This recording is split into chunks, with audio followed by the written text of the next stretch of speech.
And this is Mick, the Doctor of Digital. Welcome to Music 101. Music 101 is created to empower music itself and legendary icon in the music industry. Another week, another great episode. So, how did Motown and other notables cover the Beatles itself? Yes, Wow.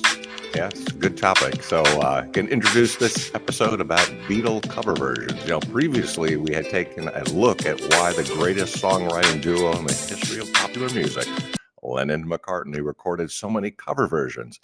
At that time, we pointed out that it may be surprising to discover that the Beatles recorded far more R&B oriented covers than any other genre. Moreover, many of these covers were by obscure or little-known artists, indicating that they were deeply indebted to and knew R&B songs exceptionally well. In addition, when you consider that they also did 6 girl group covers, mostly R&B oriented, the influence of the genre is overwhelming. More specifically, among the most covered songs, the Beatles also covered 3 songs by the R&B label Motown. Please, Mr. Postman, you really got a hold on me, and money, that's what I want. You really got a hold on me when the Beatles covered Motown was a part of their live set long before they were a success, included covers of these 3 Motown songs, and all of which they would go on to record on their 1963 album with the Beatles. Please, Mr. Postman was a favorite from Hamburg and Liverpool sets. The Beatles made this marvelette's number their own, having the distinction of being the first Motown single to top Billboard's Hot 100. It went to number 1 again, thanks to the Carpenters version in 1975. But none could match the energy of the Beatles' rendition, by all accounts sent the girls at Liverpool's Cavern wild. It's not hard to listen to this and imagine the excitement of seeing the fledgling Beatles in the Cavern Club one hot and sweaty lunchtime. This high energy cover of the Marvelettes' 1961 single, see John's double track lead vocal call and response from Paul and George over a breathtaking 2.5 minutes that arguably improves the original version. It's always been best to listen to both, and fans can decide or enjoy both. So from there, You've Really Got a Hold on Me. This was a 1962 smash hit for the Miracles. Originally was the B-side to Happy Landing, but DJs preferred the flip.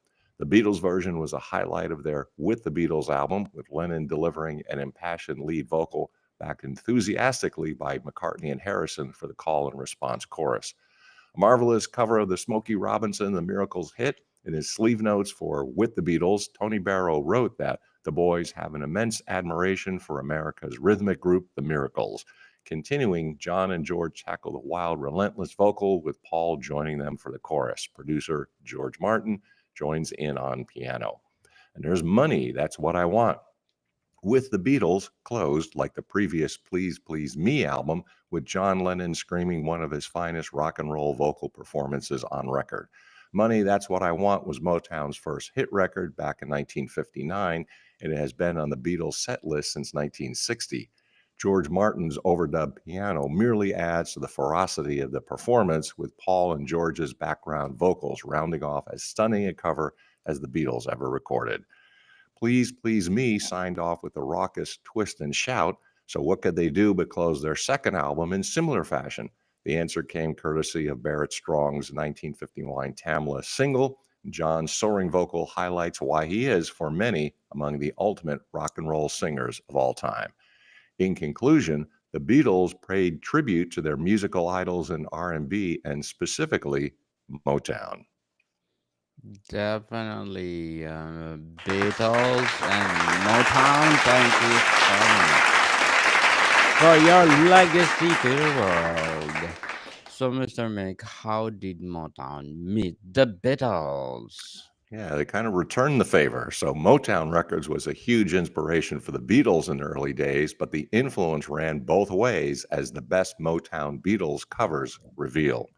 The 4 Beatles all loved Motown and would search the racks of Brian Epstein's NEMS record shop for hidden treasures for the Detroit label, hoping to find unheard gems. As Ringo Starr recalled in the Beatles anthology, It was a love of such singles as Barrett Strong's Money, That's What I Want, and The Miracles, You've Really Got a Hold on Me that brought the four together. When I joined the Beatles, we didn't really know each other. But if you looked at our record collections, the four of us had virtually the same records. We all had The Miracles, we all had Barrett Strong, and people like that. I suppose that helped us gel as musicians and as a group. As the 60s became dominated by Liverpool's Fab Four, Motown's finest paid tribute to the Beatles with a string of top class covers of their songs. So I concluded a selection of the best Motown Beatles covers. Stevie Wonder, We Can Work It Out. There's a very strong argument to be made that Stevie Wonder's 1970 cover of We Can Work It Out is not only the greatest Motown cover of a Beatles number, but that it's a strong contender for the best cover of any Beatles song by anyone ever. Full stop. Wonder earned a Grammy nomination for the song. In 2010, he performed his take at the White House in front of Paul McCartney in a star studded concert to honor the former Beatle. He stole the show. The Supremes, you can't do that. For their third Motown album, The Supremes, Diana Ross, Mary Wilson, and Florence Ballard paid tribute to the British invasion groups from Merseyside with an entire album titled A Bit of Liverpool. Alongside covers of hits like I Want to Hold Your Hand and Can't Buy Me Love, they snuck in a gorgeously groovy version of John Lennon Wilson Pickett influence You Can't Do That, a number that had been earmarked as the new Beatles single until McCartney came up with Can't Buy Me Love. Marvin Gaye, Yesterday. By 1970, Marvin Gaye was on his 10th album for Motown, That's the Way Love Is. The disillusionment that would probably spur arguably his greatest work the following years, What's Going On, was tangible. And yet his vocal performance on this stunning rendition of Paul McCartney's most covered song is as powerful and soulful a delivery as anything he'd yet recorded. Four Tops, Eleanor Rigby. Four Top's 1969 take on Eleanor Rigby is arguably not really a cover of the Beatles record, but a cover of Ray Charles's exceptional version from the year before, a top 40 hit on both sides of the Atlantic. The deep groove and lush arrangement is a far cry from the Beatles' haunting original, yet despite the huge production, the atmosphere feels somehow more urgent, more troubling. As notable as the original version was groundbreaking, Ray Charles's cover of the Beatles' Eleanor Rigby is a pop classic. From his 1960 album, A Portrait of Ray, Charles's soulful version would influence Aretha Franklin to record a year later. I have to mention that for Mr. Daniel, of course, because he likes Aretha. This is the first time this track Sure. had been made officially available in over a decade. The lyrics are great because this is something that the Motown made it soulful and made it a little bit deeper than the Beatles version. Smokey Robinson, The Miracles, and I Love Her. The Beatles had covered Smokey Robinson, The Miracles, You Really Got a Hold on Me on their second album with the Beatles. 7 years later, the group returned the compliment when they closed their 1970 album, What Love Has, joined together with a delicious cover of the Beatles and I Love Her. Punchy horns pick up George Harrison's guitar hook, and the McCartney ballad gets the late night treatment. Gladys Knight and the Pips, Let It Be. Having begun their career when the four Beatles were all still in primary school, Gladys Knight and the Pips had been through a number of labels and lineups by the time they hit the big time at Motown in 1967. 4 years later, they included a gospel influenced version of Paul McCartney's hymn to his departed mother, Mary, on their album If I Were Your Woman, released on the Motown R&B subsidiary label simply entitled Soul. Sarita, She's Leaving Home. Despite having recently divorced, ending their short lived marriage, Stevie Wonder produced Sarita Wright's eponymous 1972 album issued on Motown's Mo West label. They both make abundant use of the talk box, which Wonder had used to great effect on his Music of My Mind album earlier that year. Indeed, aside from Sarita's soaring vocal, the song could comfortably have sat on that album. The Temptations, Hey Jude. Having scored a Billboard #1 hit with My Girl in 1964, the Temptations were one of Motown's biggest acts. But as the decade wore on, all was not well in the Temps' camp. Lead singer David Ruffin was sacked in June 1968, and with his replacement, Dennis Edwards, there came a change in style as the group turned to psychedelic soul, essentially R&B tinged with a psychedelic rock influence. on their 1969 album Cloud Nine. The change continued on Puzzle People, released in September that year, which included this funky version of Hey Jude. Martha Reeves and the Vandellas, Something. Just as the Beatles were signing to EMI, the label that would bring them untold success, so Martha Reeves and the Vandellas joined Motown's Gordy offshoot, named after Mr. Motown, Berry Gordy. They scored a string of hits, including Heat Wave and Dancing in the Street, throughout the 1960s. But by the time the Beatles had wound up, Martha Reeves and the Vandellas were winding down. On their penultimate album, Natural Resources, they opened with his version of George Harrison's love song, Something. Edwin Starr, My Sweet Lord. Okay, so this isn't technically a Beatles song, but couldn't finish without a blast of Edwin Starr's gorgeous cover of George Harrison's first solo single, which he had begun writing before the Beatles split. Starr's version closed this fiery 1971 Involved album, a mellow and soulful cover that uses excellent restraint to bring Harrison's love song to God back to its gospel roots. In conclusion, Motown covered the Beatles and often R&B takes on the classic Beatles renditions. Again, Motown and Beatles. Thank you so much for your legacy. So, Mr. Mick, in addition to Motown, who else recorded 10 essential versions of Fab Four classics? Ranging across a wide mix of styles and artists, the best Beatles covers are testament to the sheer breadth and quality of their music. In no particular order, here are arguably the top 10 Beatles covers. The Beatles are rightly known for their unmatched songwriting partnership of John Lennon and Paul McCartney, supplemented by the increasingly high standard of composition from George Harrison. During their final years, Ringo Starr also began to pitch in with originals. Together, the group created a body of work that raised the bar for everyone, and in turn inspired no shortage of covers from those they influenced. Taking in a broad range of styles and artists, the best Beatles covers are a testament to the quality of the group's songwriting, revealing the sheer breadth and depth of their life and work. Esther Phillips, And I Love Him. What better to start from one of the Beatles' own favorite covers? When pushed on the subject, Paul McCartney has consistently praised Esther Phillips' reading of his 1964 song, And I Love Her. Retitled to reverse the gender, she performed the song on the music of Lennon McCartney, a 1965 TV showcase of their work, and he still praises her interpretation today. Ray Charles, Yesterday. The Beatles loved American R&B, and much of their pre-fame set list comprised music of Little Richard, Chuck Berry, Arthur Alexander, and countless others. Ray Charles tackled more Beatles covers in his time, and it was a tough call to pick between his version of Yesterday or Eleanor Rigby. In the end, plumb for the former, but both are well worthy. And Ray performed this tune live on the Ed Sullivan Show, December 3rd, 1967. Check it out, The Beatles Yesterday. Wilson Pickett, Hey Jude. Sticking with the U.S. R&B acts, Wilson Pickett's 1969 cover of Hey Jude was an exercise in the seemingly impossible. How do you improve on perfection? Pickett enlisted an unknown young gunslinger named Duane Allman, of course, from the Allman Brothers, to play guitar on the track, which, on top of a brassy arrangement and Pickett's screaming vocals, are the sweetest icing on a very rich cake.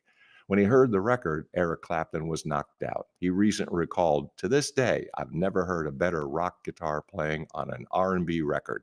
It's the best." Al Green, I Want to Hold Your Hand. On the subject of U.S. R&B covers, next up we salute Al Green's take on I Want to Hold Your Hand. By the time Green came to record the song, the Beatles were wrapping up, and the heady days of Ed Sullivan TV appearances felt like ancient history. And yet, the funky soul the Reverend Green infused into the song breathed new life in one of the Beatles' most seismic moments. Jimi Hendrix experienced Sgt. Pepper's Lonely Hearts Club Band. There can be few greater compliments for an artist than when respected contemporaries pay homage. Take the moment in June 1967 when the Jimi Hendrix Experience opened their show at London's Seville Theatre, run by Beatles manager Brian Epstein, with the title track from the brand new Beatles album Sgt. Pepper's Lonely Hearts Club Band.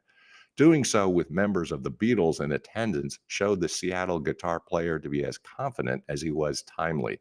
As Paul McCartney would later recall, Jimmy opened, the curtains flew back, and he came walking forward, playing Sergeant Pepper. And it had only been released on the Thursday, so that it was the ultimate compliment. It's still obviously a shining memory for me because I admired him so much anyway. He was so accomplished.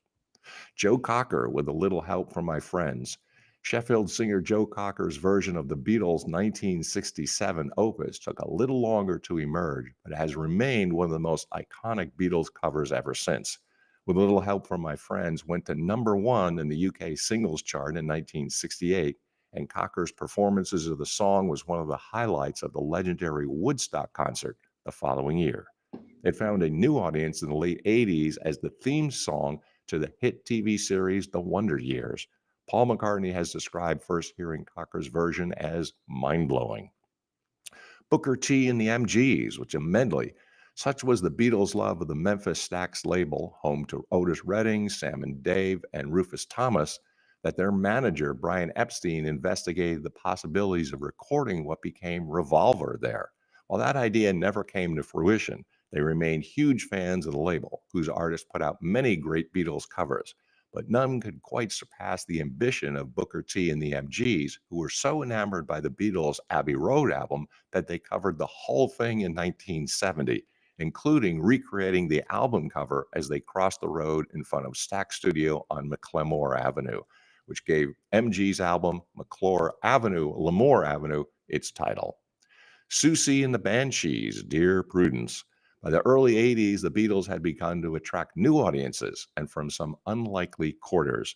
Susie and the Banshees were an uncompromising punk outfit who had already covered the Beatles' Helter Skelter and visceral style on their 1978 LP, The Scream, before returning once more to the Lennon-McCartney songbook in 1983.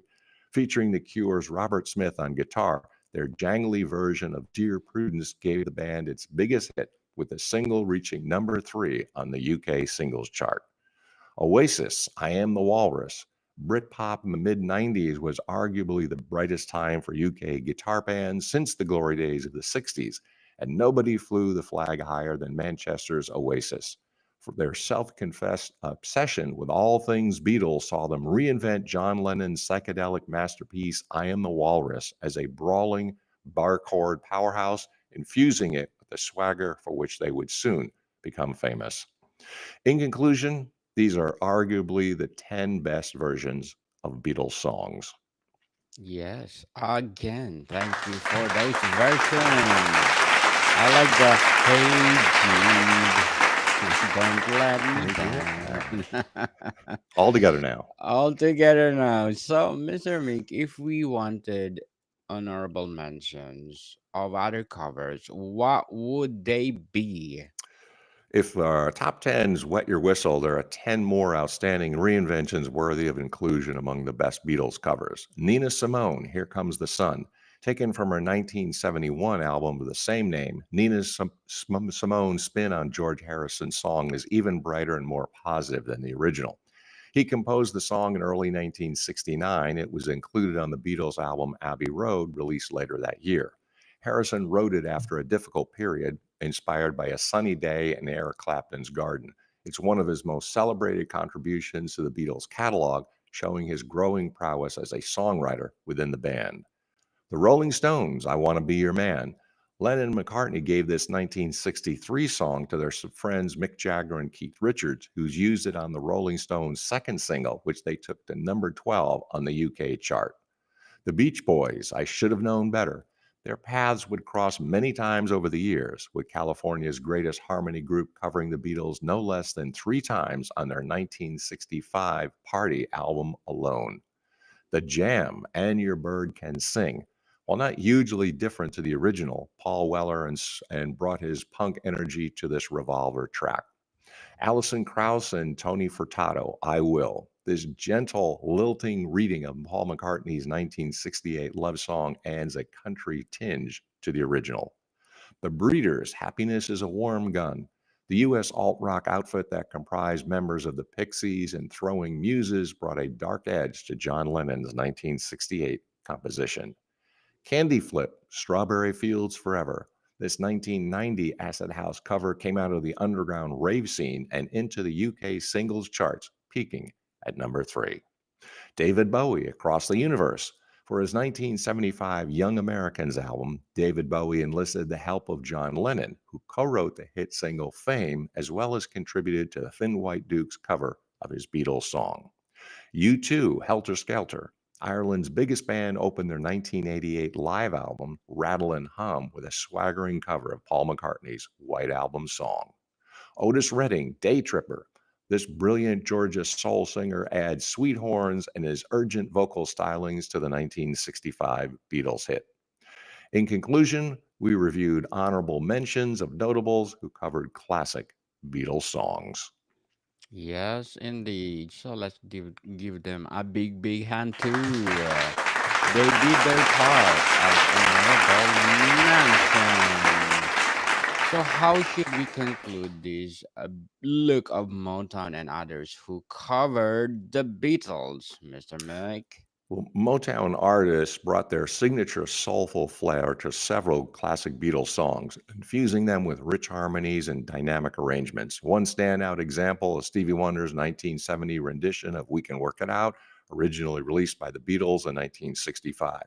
Wonder transformed the track with a funky, upbeat groove, layered with his masterful harmonica work and vibrant vocal delivery that captured both the song's optimism and urgency. Similarly, the Supremes took on You Can't Do That in 1969, delivering a smooth, polished version that blended their iconic vocal interplay with a Motown polish, contrasting with the Beatles' raw, edgy original. These covers showcased how Motown's artists could reinterpret the Beatles' catalog through a lens of soul and rhythm, creating versions that stood on their own while paying homage to the source material. Beyond Motown, other artists across genres have also put their unique stamps on Beatles classics. Joe Cocker's 1968 cover up, With a Little Help from My Friends, turned the lighthearted Sgt. Pepper's track into a gritty, gospel infused anthem, highlighted by his raspy vocals and dramatic arrangement that later became iconic at Woodstock. Another notable example is Nina Simone's haunting 1969 take on Here Comes the Sun, where she slowed the tempo and infused it with a melancholic jazz soul vibe, offering a stark contrast to George Harrison's bright, uplifting original.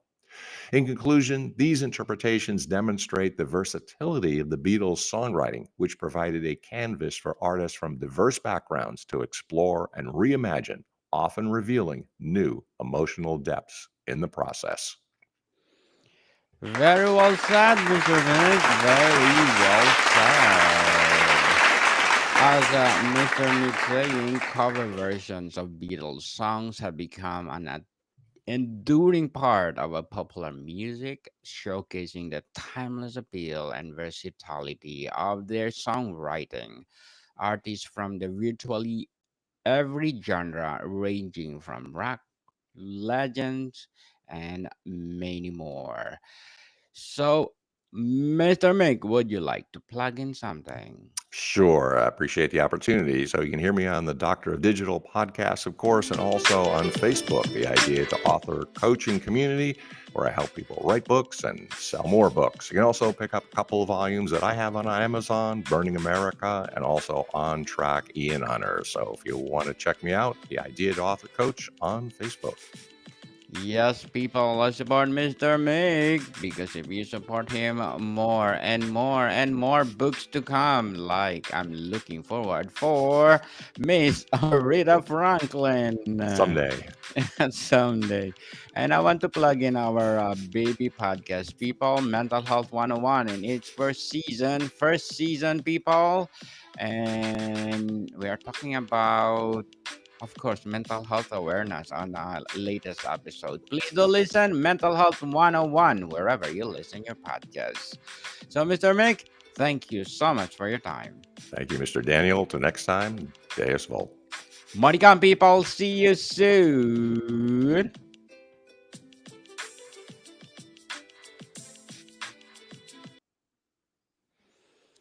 Okay.